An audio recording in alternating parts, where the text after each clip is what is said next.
Good afternoon, and welcome to the North Carolina Court of Appeals. I'm Judge Valerie Zachary.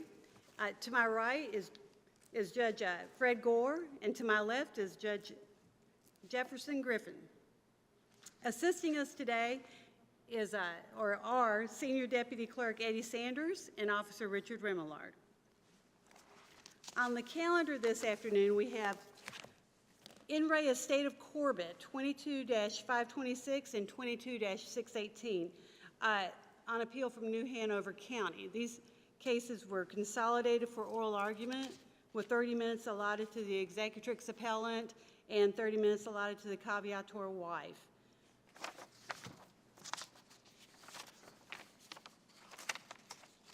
Have you reserved your time for rebuttal? Yes, Your Honor. My colleague and I would like to split the time and then reserve 5 minutes at the end. Okay, all right. You may proceed. Thank you, Your Honor.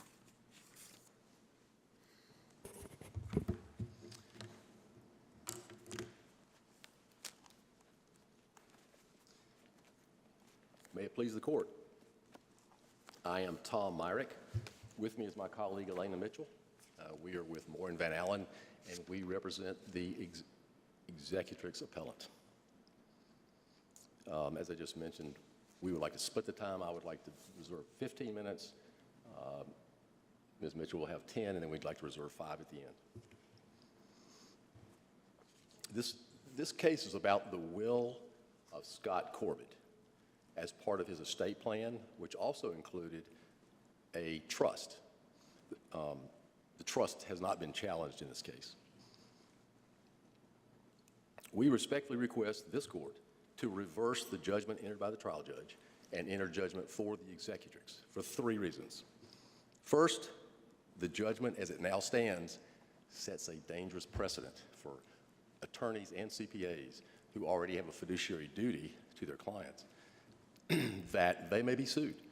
And it would also damage their reputation to be accused of breach of fiduciary duty when they're just simply doing their job.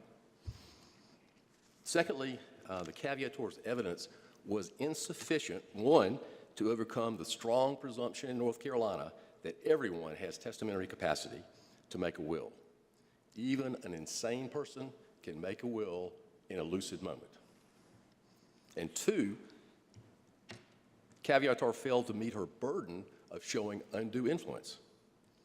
The only 4 people that were in the room when Scott signed his will and trust all testified that he was competent and was not unduly influenced.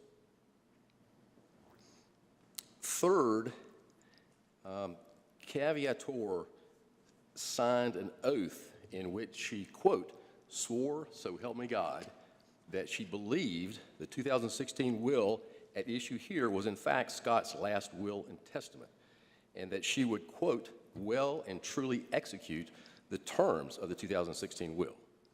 Caveator should be judicially stopped from then filing a caveat and challenging the veracity of the will, nearly a year after she signed the oath. In the alternative, executrix requests this court to remand the case back to the trial court for a new trial. In particular, because there was evidence that was kept away from the jury that we will argue was relevant and material and should have been considered by the jury. In particular, the caveator received, outside of probate, $1.3 million in cash that the jury never heard about. Now, the Corbet family was in the business, one of the businesses the Corbet family was in making wooden crates to transport fruits and vegetables. Pallets? And that, Pallets? pallet. I think there were pallets as well as the actual wooden crates. Mm-hmm. And as part of that business, the Corbett started accumulating undeveloped land for its timber. In fact, at one time, the Corbetts were the largest private landowner in North Carolina. This land was passed down from one generation to the next, and Wilbur Corbett, who was Scott's dad, created a similar will and trust where the will put the Corbett family assets into a trust for the sole and exclusive benefit of his wife, Joanne, for her lifetime, and then to her children, which was be Scott and his 3 sisters. Scott was familiar with this. He was co-trustee of his father's will estate, and he was also, he was co-executrix of the estate. He was also co-trustee with his mother on the trust. Scott's 2016 will at issue here is similar to his father's in that it left all of Scott's assets in trust for the sole benefit of Caviator for her lifetime, and then upon her death, back to the Corbett family. Scott never had any children. Neither Scott nor Caviator had any children. Both Scott's will and his father's will provided that the trustees would pay all the income of the trust to the wife, in this case Caviator, and allowed for the invasion of principal as necessary. So I say that because the entire amount of the trust was available for Caviator, for her benefit. Before he married the Caviator in 1995, he signed a will in 1994 that left all of his assets back to his family, back to the Corbett family. After marrying Caviator, Scott changed his will in 1997 to leave his personal property to Caviator and then the Corbett business assets in trust for the benefit of Caviator during her lifetime and then back to his family. So you can see that Scott had a very, loyalty to the family, and these assets that came to him from the family, he wanted them to be used for the benefit of Caviator for her lifetime and then back to the family. On May 16, 2012, Scott was diagnosed with stage 4 colorectal cancer. The very next day, May 17th, Scott was given 6 weeks to live, picked up the phone, called the same lawyer that drew up the 2016 will, and asked him to draft a new will that left everything to the Caviator outright, which was about $2 million at the time. Scott's mother passed away unexpectedly in December of 2014, and then that meant that Scott and his sisters inherited about $100 million in mostly undeveloped land, timberland.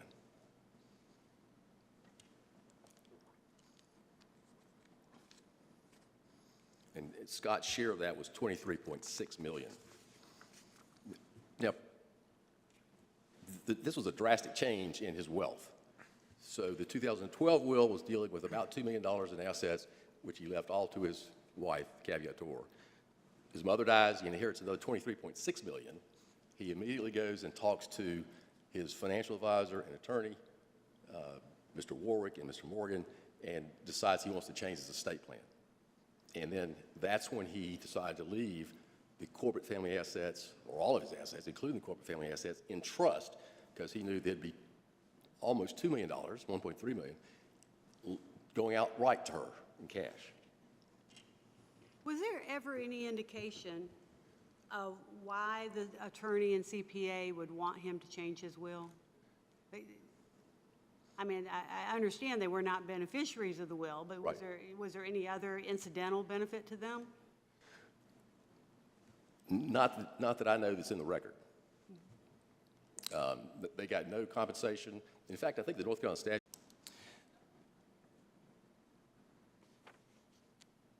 the idea that someone can sue the decedent's lawyer and accountant, CPA, for undue influence when they're simply advising their client creates a threat to all of the CPAs and attorneys in North Carolina. In fact, one of my law partners, Caitlin Horn, who's a member of the American College of Trust and Estates Counsel, when this verdict came out and the judgment was entered, she said she'd have to revisit whether or not she ever prepares a will again, because every time she prepares a will, there's the opportunity, at least, to be sued under this case law, under the current case law. This case is the law in this case. Well, I know that, as an attorney, when you're speaking with your client, you're often attempting to influence their behavior by giving them legal advice. I suggest you do this, or, And Yeah, and that happened in this case. I mean, there was recommendations, although I will say the caveator in their brief say that Warwick determined this. I would urge the court to site check all the briefs carefully, or ask their clerks to, because I ran into this several times. The brief says Warwick determined this. The actual testimony was that he recommended it, and I'm sure that he did, like any other lawyer or CPA, recommended to his client what he thought was the best course of action. Well, you know, what would you say is the difference between influencing your client and unduly influencing your client? Well, undue influence, you don't have to have bad intent. Undue influence is substituting the will of the influencer instead of it being an act of their own. And in this case, that simply didn't happen. I mean, Scott was familiar with wills and trusts. His father had it. He had it in 1997. And then after he inherited $23.6 million, he went back to that. So this was not something that was pushed on him that he was unfamiliar with. The other thing is, all the testimony in the case said that Scott never did anything that he didn't want to do. I mean, he was described as bullheaded at one point, I think. So I don't think Mr. Morgan or Mr. Warwick, and there's nothing in the record that suggests that they unduly influenced him.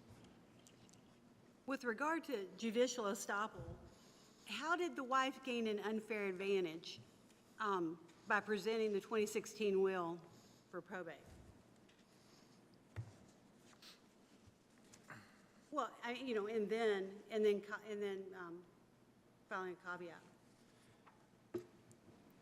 How did she gain How did she gain any unfair advantage by doing that? I don't know that she gained an unfair advantage, but she got $23.6 million outright as opposed to in trust. Now, the advantage that she gained is that she'd already taken a position that the will was valid and that the money should go into trust. In fact, she represented that to the court, to the clerk of court. She then spent a year as co-executrix, you know, doing her job for the estate, and then learned for the first time that she was not going to have complete control of this $23.6 million, and therefore she decided to file the caveat.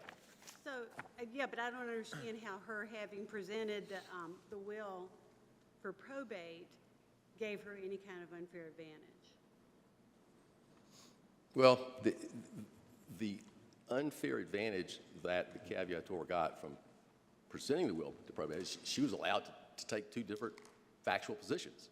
So, you know, I think that's the basis of the estoppel, is that when you misrepresent to the court and you gain that advantage of being able to get the assets, get full control of all the assets later, as opposed to not having control, and that being the reason that you signed the oath to start with, I would view that as an unfair advantage.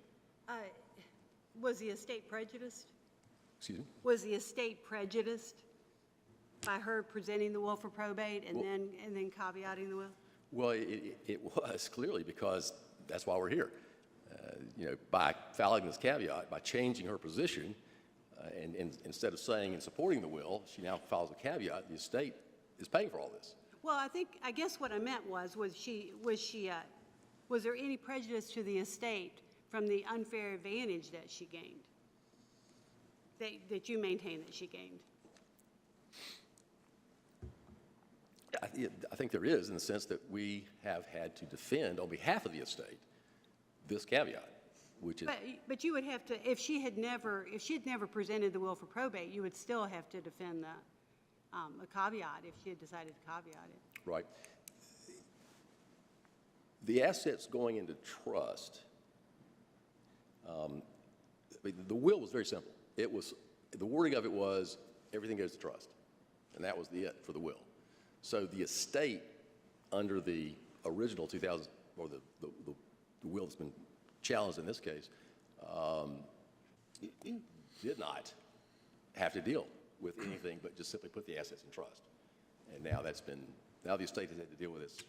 I mean, the estate is still open, so. How do you respond the other side's argument that the validity of a will is a mixed question of law and fact. That's what the cases say, that it is law and fact. So taking a position like she did involves taking a position, changing your view of facts.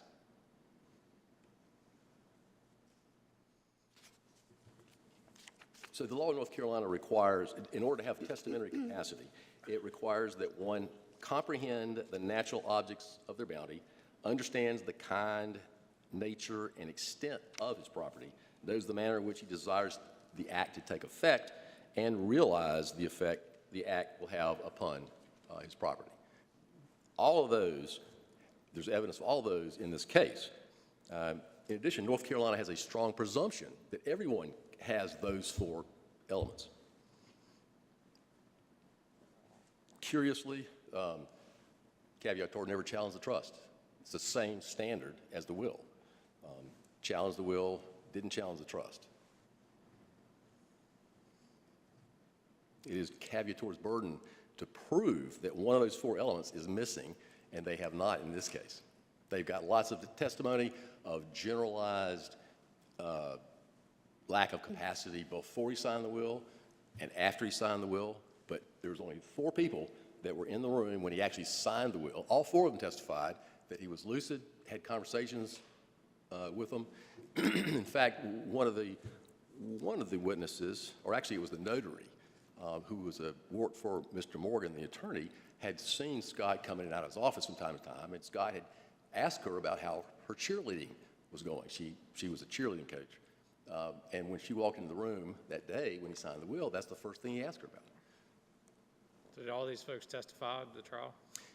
All 4 of them testified. All 4 of them said that he was competent to sign a will. In fact, Mrs. Dorman, I think it was,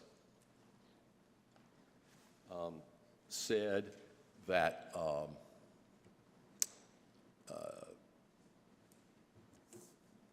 that she wouldn't have signed it.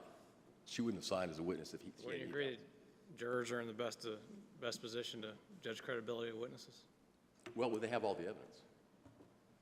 And you're saying the evidence they didn't have was the insurance policy? They didn't have the insurance policy or the IRA, which was basically the close to the amount of the estate that she would have gotten in 2012 in the will that they're now arguing for. I see that my time is up, so if there's no other questions, I'll turn it over to Ms. Mitchell. Thank you. Thank you. Thank you. Thanks for telling me. May it please the court. After the trial of this matter, caveator and executrix each petitioned the trial court to allow payment of their attorney's fees and cost by the estate. I'll remind the court that the assets of the estate here are worth approximately $25 million. Executrix then filed a notice of appeal of the underlying caveat. After accusing executrix of, and I quote, playing with estate house money, end quote, the trial court rendered an order reducing the amount of fees to be paid to her counsel and granting caveator all her requested fees. Executrix then filed a second notice of appeal of the fee order. For this second appeal, we ask that this court vacate the trial court's order on fees and costs and remand the parties' fee and cost petitions for a subsequent determination after resolution of these issues on appeal. Whether a trial court has subject matter jurisdiction over a matter is reviewed de novo by an appellate court. A decision under General Statute Section 6-21 to award fees as costs to a propounder, like executrix here, is reviewed for abuse of discretion. A decision to allow fees as costs to a caveator also is reviewed for abuse of discretion, but there's one extra step. The appellate court must first confirm that the trial court only awarded fees to the caveator after first finding that the caveat had substantial merit. Here, it was an abuse of discretion for the trial court to make a substantial merit determination and to award caveator fees while the caveat was pending appeal. There's an even more important threshold reason why the trial court's ruling on caveator's fee petition must be vacated, and that's because the trial court lacked jurisdiction to enter it. Caveator filed a memorandum of additional authority last week, citing the Gauss case in support of her argument that this court may not consider our appeal as to the ruling on caveator's fee petition because of how our notice of appeal was worded. We disagree for the reasons cited in our reply brief, but also note that Gauss does not square with prior decisions of this court, including Evans, which we cited in our reply brief. More importantly, Gauss does not preclude this court from considering our jurisdictional challenge to the ruling to allow fees to caveator, because the issue of jurisdiction over the subject matter of proceeding may be raised at any time in an action, including on appeal. And it is the duty of this court to vacate a judgment ex mero motu if it determines that jurisdiction was lacking at the trial level. General Statute Section 1-294 holds that a perfected appeal stays all further proceedings in the court below when those further proceedings involve matters embraced in the perfected appeal. In consolidating these appeals under Rule 40, this court correctly concluded that these appeals involve common issues of law. That's the standard for consolidating cases under Rule 40. Here, because our first appeal was perfected before the trial court entered the fee order, this court has concluded the appeals involve common issues, or in other words, that the trial court's ruling on the fee order and our second appeal embrace matters covered in the first appeal. It follows the trial court lacked jurisdiction to award fees to caveator. To be clear, we are not appealing the ruling as to Executrix's fee motion on jurisdictional grounds. The trial court had jurisdiction to rule on Executrix's fee petition pursuant to the Dunn case, and more specifically because General Statute Section 6-21 does not require a trial court to first find substantial merit in a propounder's defense of a caveat. In July 1981, the General Assembly amended Section 6-21 to add the requirement that a trial court first find substantial merit in a caveat before awarding fees to a caveator. That's why. Do you contend that that you must win the case in order to show substantial merit? No, you don't have to actually prevail to have substantial merit. We just don't think where this case should never have gone to a jury that there could be substantial merit in it. And so because of this amendment in 1981 to the statute, that's why pre-1981 cases cited by Dunn and by caveator in her brief state that decisions on fee petitions of caveators are not stayed pending appeal of an underlying caveat, because before 1981, there was no requirement to first find substantial merit in a caveat before awarding a caveator fees. In other words, pre-1981 cases, Dunn and the line of cases relying on Dunn have been superseded by that amendment to Section 6-21.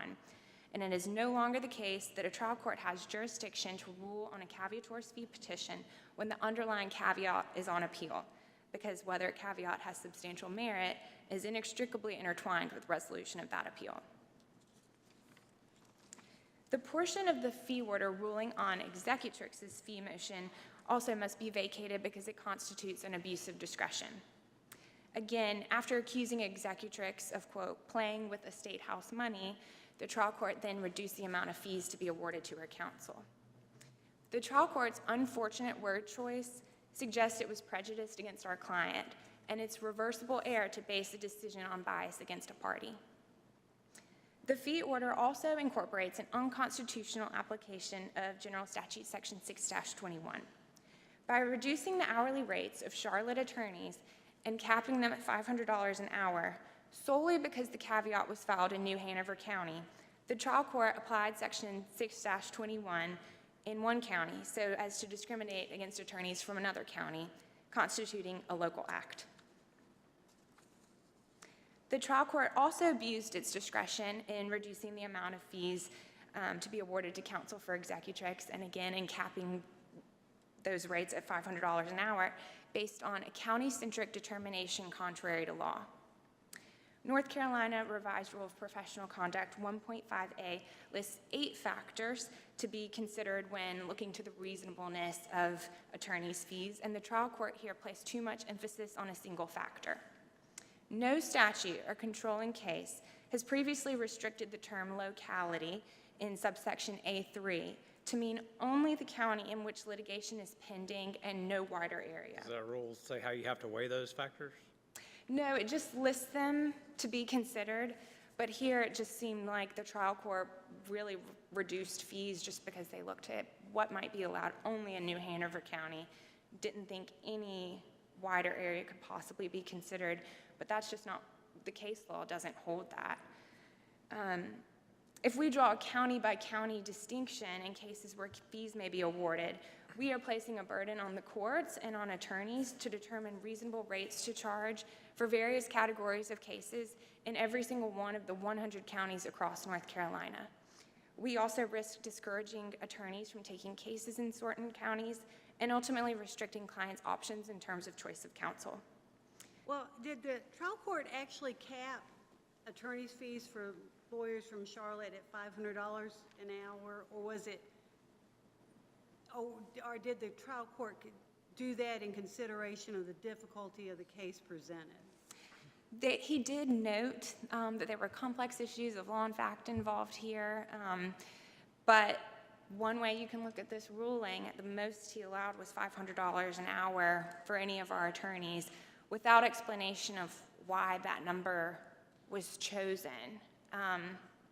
And so I don't want to cut into my rebuttal time. With Your Honor's indulgence, I'll finish answering the question and make a couple final points. But I would just say that is another reason why the trial court's ruling on executrix's fee petition constitutes abuse of discretion, because he did not explain how he readjusted our rates. Caviator hypothesizes in her brief that they adjusted them by comparing rates of attorneys of approximate years of practice, but the trial court did not explain that, nor did he explain why he picked $500 for Mr. Myrick. And North Carolina case law holds that trial courts are required to include specific findings in their rulings about how it arrived at figures to be awarded. Thank you so much for that. Thank you.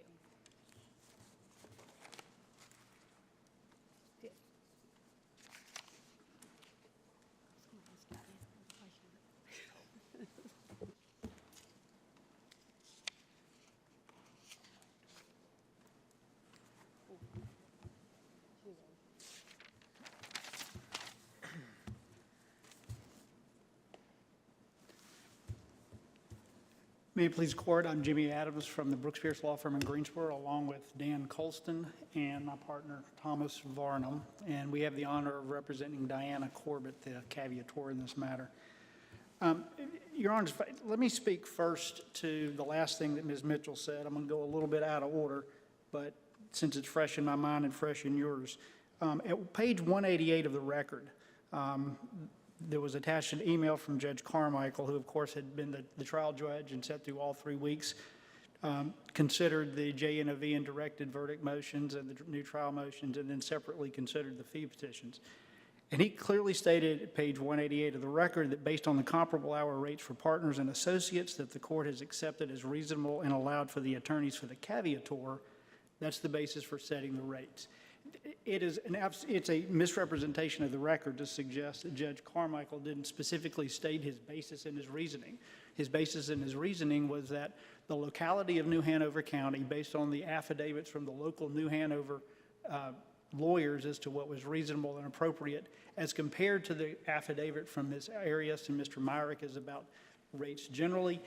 He, in his discretion, and it's an abuse of discretion standard, elected to apply the same rates for the Executrix Council as was applied for the Caviator's Council, and that was the basis. And there's nothing abusive about that. The standard for abuse of discretion is there manifest disregard? Is there any reasonable basis at all?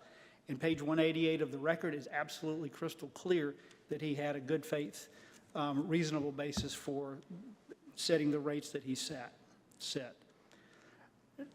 So, Your Honors, go back to the beginning. This case was litigated for 4 years. We had a 3-week jury trial in New Hanover County in which 12 good citizens of that county heard all of the evidence. And Judge Griffin, yes, every single possible person that had anything to do with this estate and this will, the trust that was at issue, testified except for Scott Corbett himself. Obviously, he wasn't there to testify. But everyone else that it could have had anything to do was called and testified. His wife testified, his sister testified, his lawyer testified, his financial person testified. All of the people in the room testified. His business partner and cousin testified, and one of the individuals that worked with him testified. And significantly, Your Honors, 2 experts testified on our behalf and 1 expert on behalf of the executrix, all testified, and the jury heard it all. And after considering all of the evidence and all of the objections that were taken care of, those 12 good people in New Hanover County concluded that Scott Corbett lacked testamentary capacity on September 12, 2016, and that he had been unduly influenced in executing that will, and therefore the will that was signed on September 12, 2016 was not Scott Corbett's last will and testament. Counsel, so if there's competing evidence cutting both ways in a trial, who is the right fixed party to evaluate that? What's the case law say on that? So thank you, Your Honor.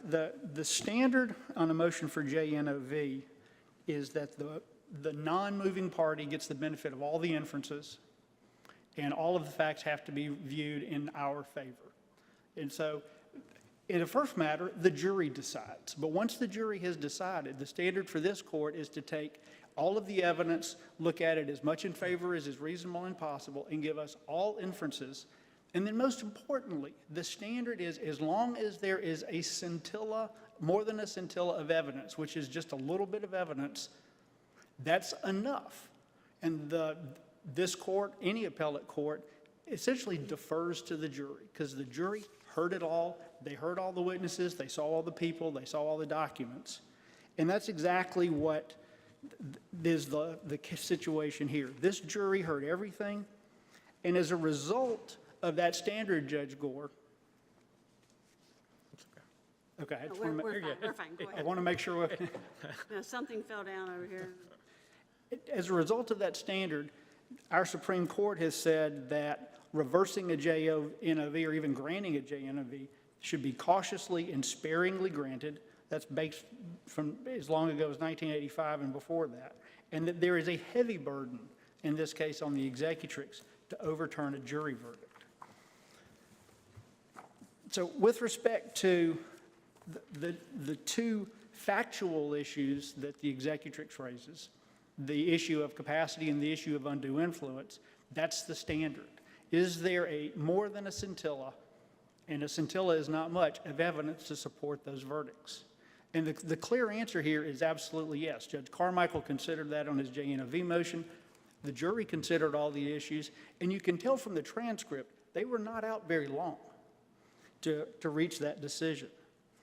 And so the burden on the executrix is very high and has not been sustained here. If you read the arguments in the briefs, and candidly, hearing Mr. Myrick this afternoon, they want to re-argue the facts, which is fine, but that's what we have juries for. You make your arguments to the jury. He made his argument to the jury. I made my argument to the jury, and the jury concluded that there was lack of capacity and that there was undue influence, and set the wills aside. Was there any indication of what motivated Mr. Warwick and, or allegedly motivated Mr. Warwick and Mr. Morgan? Well, yes, Your Honor, I would say there was plenty of evidence on that point. First of all, Mr. Warwick indicated, well, let me back up, Judge Zachary. The evidence was in our favor that the idea to put everything in trust in 2015 came from Mr. Warwick. Scott Corbett had signed a will in 2012, leaving everything to Diana free of trust. And even the prior will, the 1997 will, did not leave family assets in trust. The only thing that was in trust in that will, and if you look at the record and see that the will, was his interest in the partnership Corbett Package Company. All of his interest in Corbett Industries, all of his interest in Corbett Farming and the other Corbett entities, anything contingent was not in trust. And so what the evidence showed was that Mr. Warwick contacted Scott Corbett and said, I think you ought to put your assets in trust. Mr. Warwick then, and it's in the record, a series of emails back and forth with Mr. Morgan, where he and Mr. Morgan discussed what should be in the trust, what should not be in the trust. Mr. Morgan prepared a draft, sent it to Mr. Warwick with a bunch of questions. Mr. Warwick emailed back answering the questions. Scott Corbett didn't answer those questions. Bob Warwick answered those questions. And this went back and forth for some period of time until the trust was presented to Scott Corbett.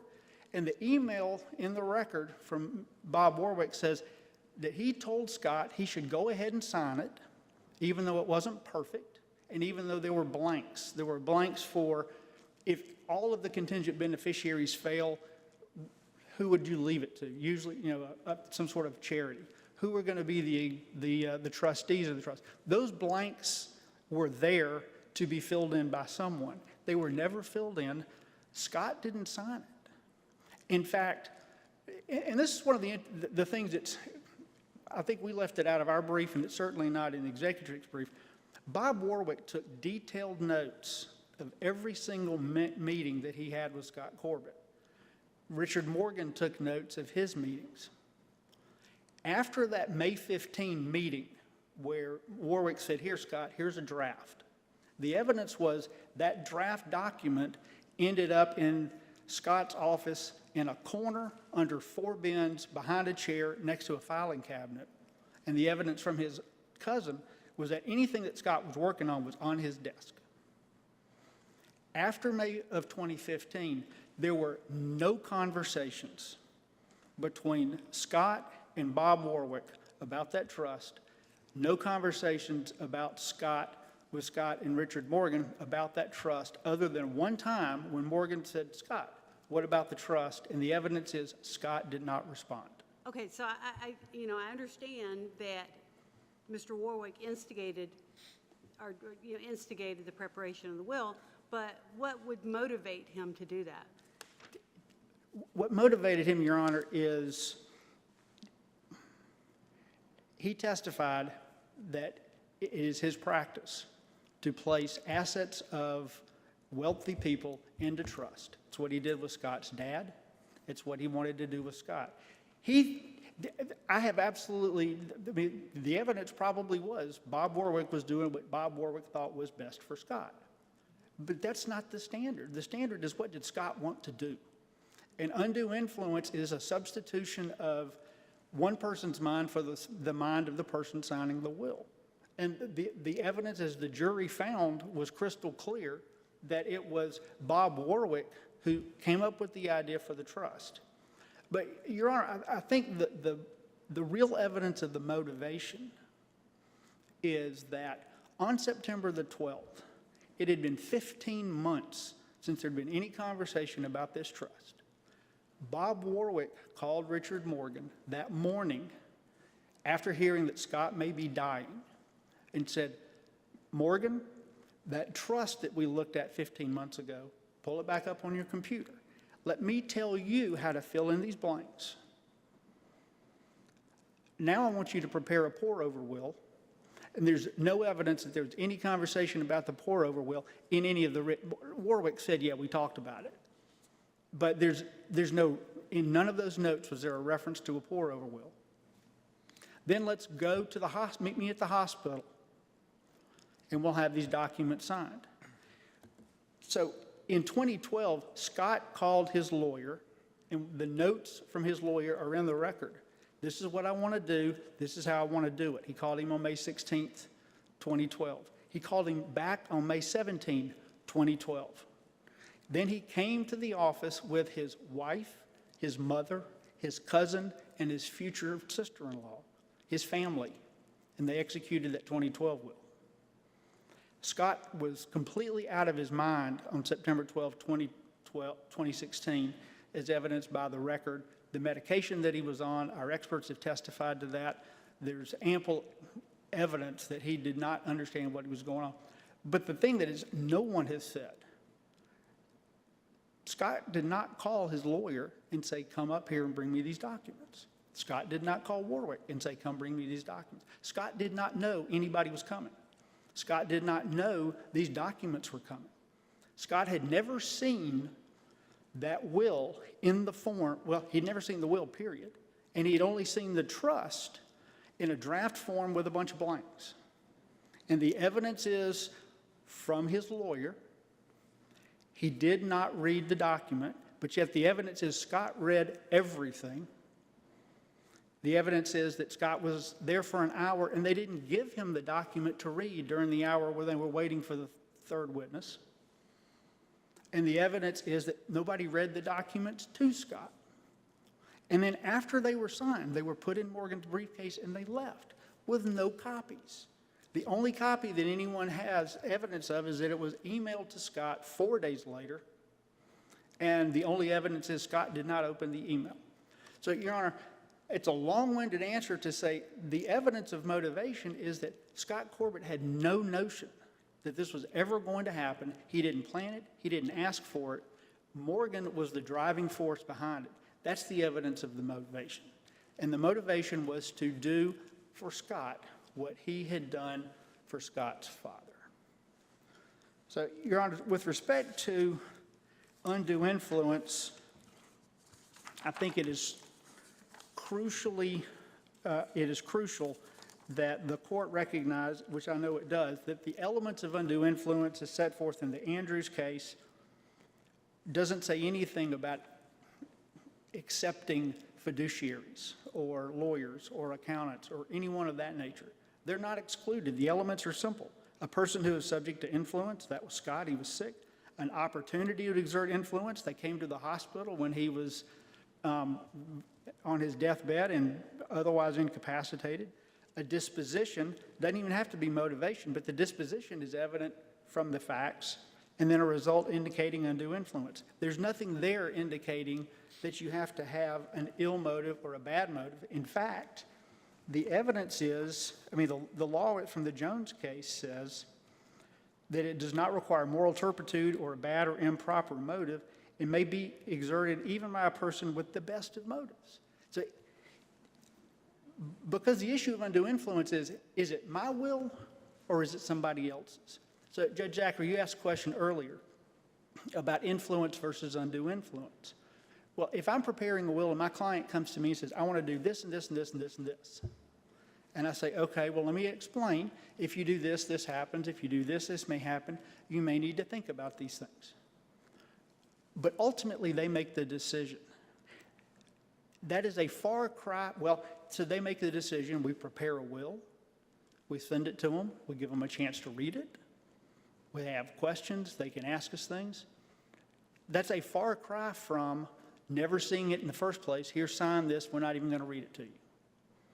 And so I would say whether you're an accountant or a lawyer or anyone else, under these set of facts, it's undue influence irrespective of anything else.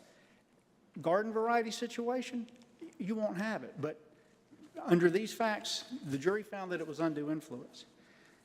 Your Honor, with respect to the issue of capacity, I think it's significant that what the executrix argument seems to be to me is that they want to say that the test for capacity is what happens at the moment the pen hits the paper.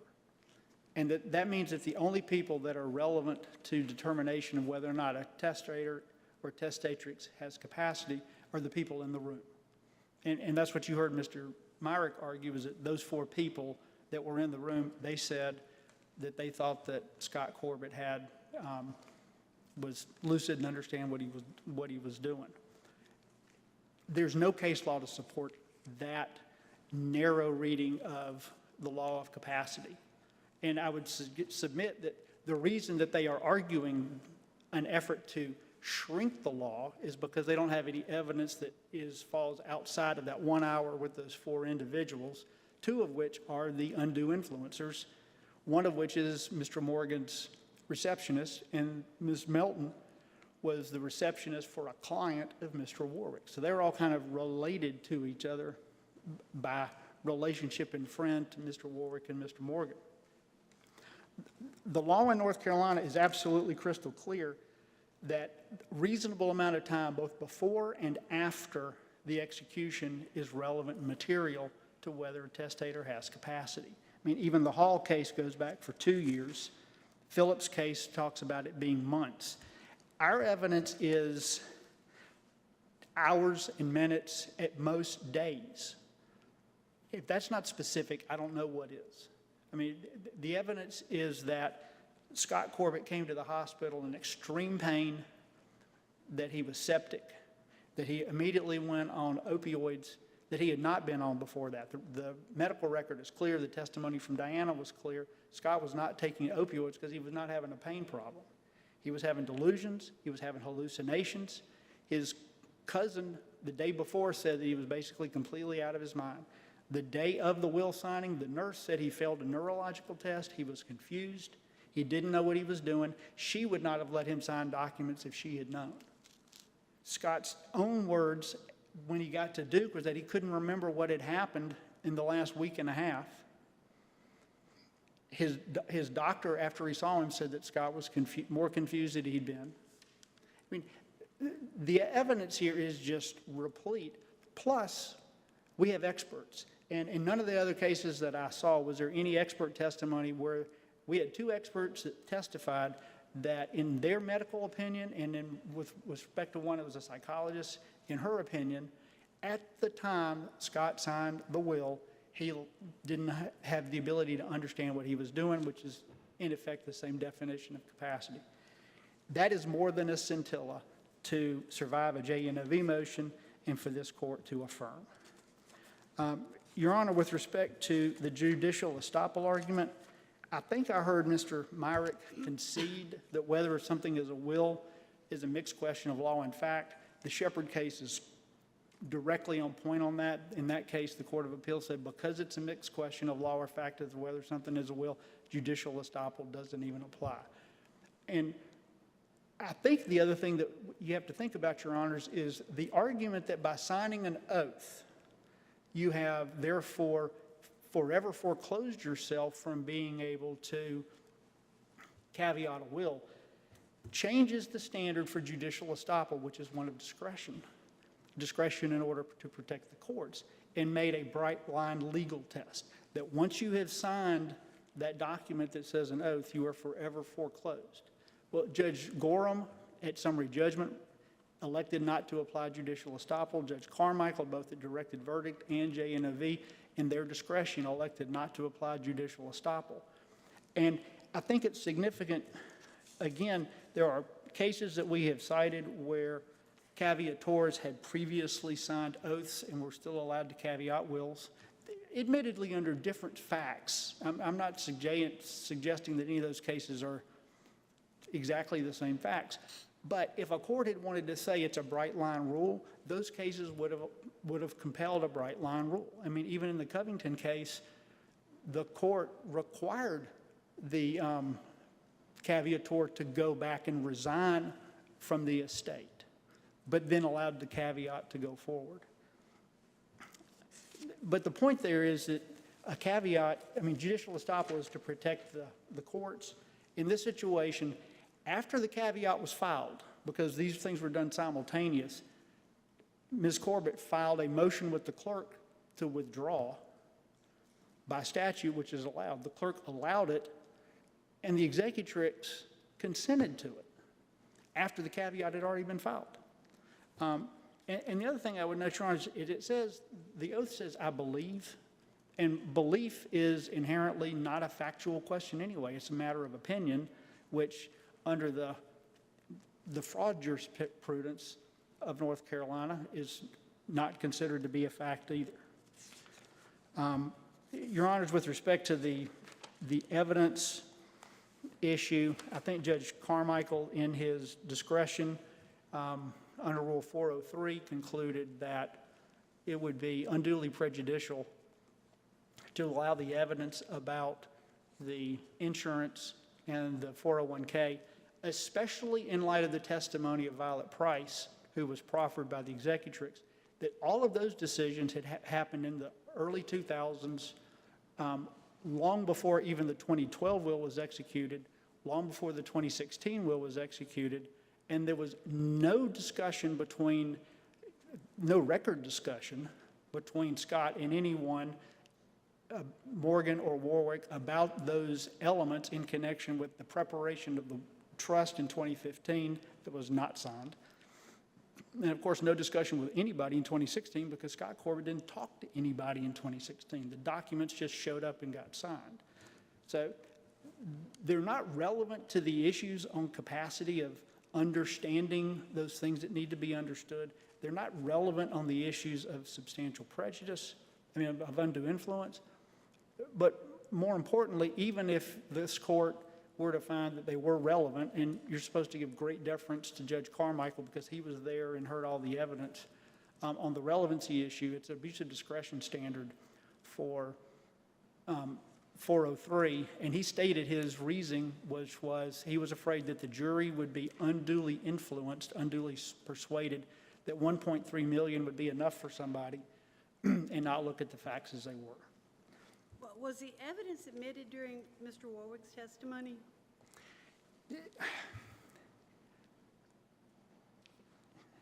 So I guess the technical answer to that, Judge Zachary, was no. Mr. Warwick blurted out, after being instructed by counsel for executrix, not to mention the fact that there was a $500,000 policy that was going to Ms. Corbett. He blurted that out. There was a motion to strike, which was allowed. Okay. He then blurted it out again. And there was another motion to strike, which was allowed. And after the jury was out, Judge Carmichael commented on the record that he believed that Mr. Warwick was intentionally violating his order in blurting it out, certainly the second time. I don't remember the exact words that he used, but that was the gist of it. So the jury was improperly, but nevertheless, aware of at least $500,000 of that insurance money during the time that they were deliberating. We trust that they followed the judge's instruction and refused to consider it, but it did come out, Your Honors. So unless Your Honors have any other questions about what I would consider the substantive appeal, let me move to the issues raised in the fee appeal briefly. And again, I think what the executrix is trying to argue is for a change in the law, is while saying substantial merit does not equal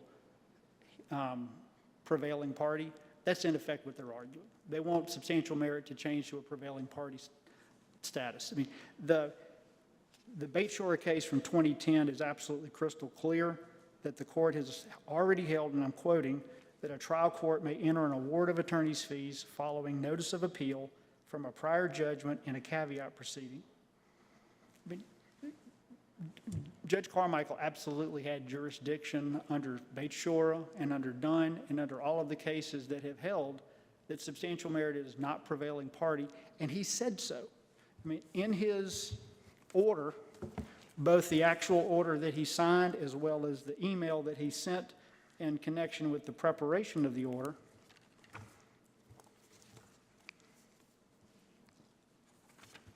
he said unequivocally that he was finding that there was based upon the record, the evidence presented at trial, and the arguments of counsel, the court expressly finds and concludes caveat has substantial merit. Even if caveator had not ultimately prevailed at trial, the court would still conclude that the caveat had substantial merit based upon consideration of the evidence presented at trial. I mean, he said in his discretion that there was substantial merit, and therefore, no matter what this court might do on the merits, there was substantial merit. Under 1-294, that falls within that careful exception. So both as a matter of law, Judge Carmichael had jurisdiction, but I would submit even because of the way he ruled factually, he recognized, because this issue had been raised, that he had jurisdiction, and he said, I'm going to find substantial merit no matter notwithstanding. With respect to, and I'm getting close here, Your Honors, I got about 3 minutes. So we would submit that he absolutely had jurisdiction to consider that, and that he was proper in doing so. And the argument then that there was no substantial merit depends entirely on the notion that, well, if this court should conclude that the matter should have never gone to the jury, then there's no substantial merit.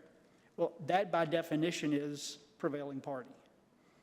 And so we would submit that Judge Carmichael covered the waterfront on that. It's an abuse of discretion standard for him, and he, in his discretion, determined that there was substantial merit and the fee award should be proper. And there's been no challenge of the fee award itself, the dollars. There's the only challenge is to the substantial merit issue. But we would also submit that this court lacks jurisdiction to consider that issue. We cited the Gauss case most recently in our subsequent authority we filed last week. And what the Gauss case is, it's the latest decision in which the issue of what is appealed comes up. The appeal in this case is, the notice of appeal is crystal clear that they are appealing the order dated March 31, 2022, and I quote, reducing the requested attorney's fees for counsel for executrix after May 31, 2020. Under Appellate Rule 3D, you don't have to be precise. But if you elect to be precise, you're bound basically by how precise you are. And the question is, can it be fairly inferred, and that's the case law from Von Rahm and the two Smith cases, as well as the Gauss case, can it be fairly inferred from the notice that they're covering these additional issues? And we would submit that it is not fairly inferred primarily for this reason. Well, number one, they say specifically they're appealing from the fact that Judge Carmichael reduced their fees. But there were three motions. There was a motion by the executrix for fees, there was a motion by the caveator for fees, but then there was also a motion by the propounder for fees, the propounders. So Ms. Melissa Corbett and Ms. Rebecca McGowan, they were separate propounders. They filed a separate motion. So what I hear is that, well, we had the potential to do all three, but we only did two. And so you should infer, it's fair to infer that although we only mentioned one, we were really doing two, but we weren't doing three. I think that's the... Counsel, how do you balance the fact that there was just one order, even though addressing the three different fees, but there appears to be one order from Judge Carmichael? Your Honor, that is one of the distinctions in some of the cases where you have multiple orders versus a single order. The Gauss case was a single order where the judge had ruled on both the motion to amend and the motion for summary judgment. And because there was no mention of the order to amend, the Court of Appeals said, a different panel obviously, that the motion, any arguments about the motion to amend had not been preserved. I think I'm actually over time. But you may answer his question. Okay. So Judge Gore, what I would submit is, this is maybe of all of the issues before the court, this is the one issue that is unsettled. The Evans case is a little bit different. The Smith versus Fayetteville case, there was no objection by the appellee. In the Evans case, it's a little ambiguous. And in the Smith insurance case, there was an objection. And in the Gauss case, it was absolutely an objection. We lodged an objection as soon as we saw the issue came up, Your Honor, in connection with the, right after the fee award, there was some discussion where we raised for the first time, you've only appealed one thing. And we have persisted in maintaining our position that the appeal of our fee, the award on behalf of the caveat was not preserved. How was Evans ambiguous? I'm How sorry? was the Evans case ambiguous? The Evans case, it came out of the district court, as I recall, and it was a divorce and alimony case. And so there was an appeal by name of the alimony, but there was not an appeal by name of the divorce. And really, without any discussion at all, the court said, well, we're going to go ahead and wrap them all together and consider both the appeal of the alimony and the divorce, because they were in some ways linked. In the Gauss case, it was a motion to amend and a motion for summary judgment, and the court said Rule 3D can be treacherous as an appellant whose notice identifies one but not all provisions of the order. That's the ambiguity on that. All right. And counsel, Yes, sir. being originally from southeastern North Carolina, I know it some folks it might be Gauss, but it's probably Gauss. Goss? So you Gauss. might want to throw that out there when the next time you say it. Gauss. Just Gauss.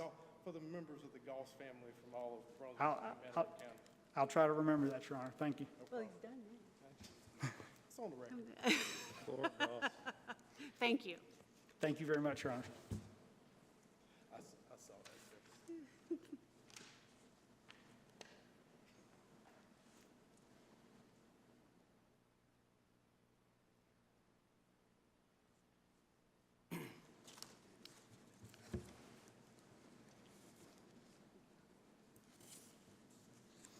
Thank you. I will, And I want you to know I'm going to give you a little extra time since we gave them some extra time. thank you very much. Even though the jury is supposed to decide the facts, Mr. Adams spent a lot of time arguing the facts to this court. Let me boil it down for you. I mean, the caveator played the sympathy card at trial. She claimed she had to mow her own grass. She claimed that she didn't have ownership of the house. She went on and on and on, sympathy card. The judge failed to let in even a scintilla of evidence that she had $2 million sitting in the bank.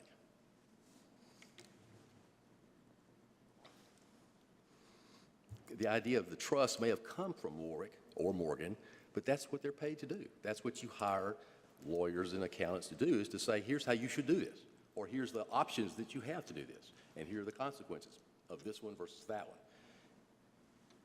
Scott knew exactly what a pour-over will into the trust meant.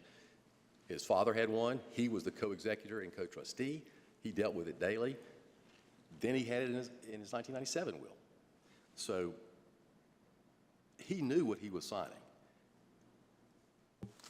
Jimmy talked about the expert witnesses. Dr. Baru was the expert for the executrix, who was a specialist in palliative care, that is, near-death medical care.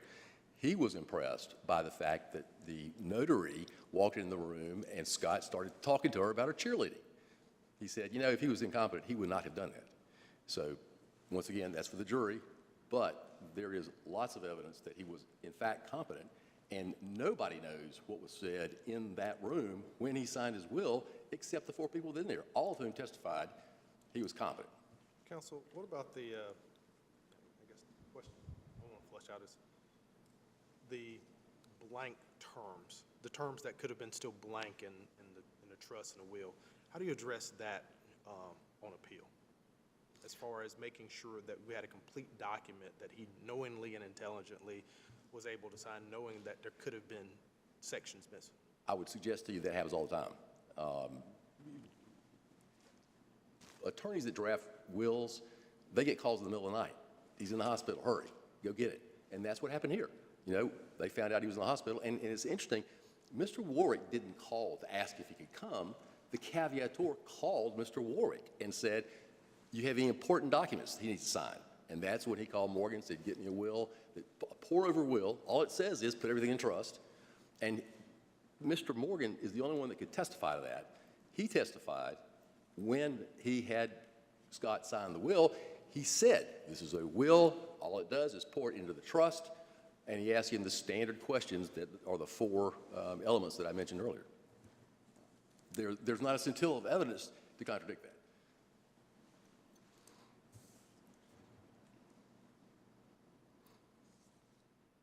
They talked about the medication, but I mean, he had 1 milligram of Dilaudid 4 hours before he signed the will. Dr. Brew testified that's like having a beer before lunch.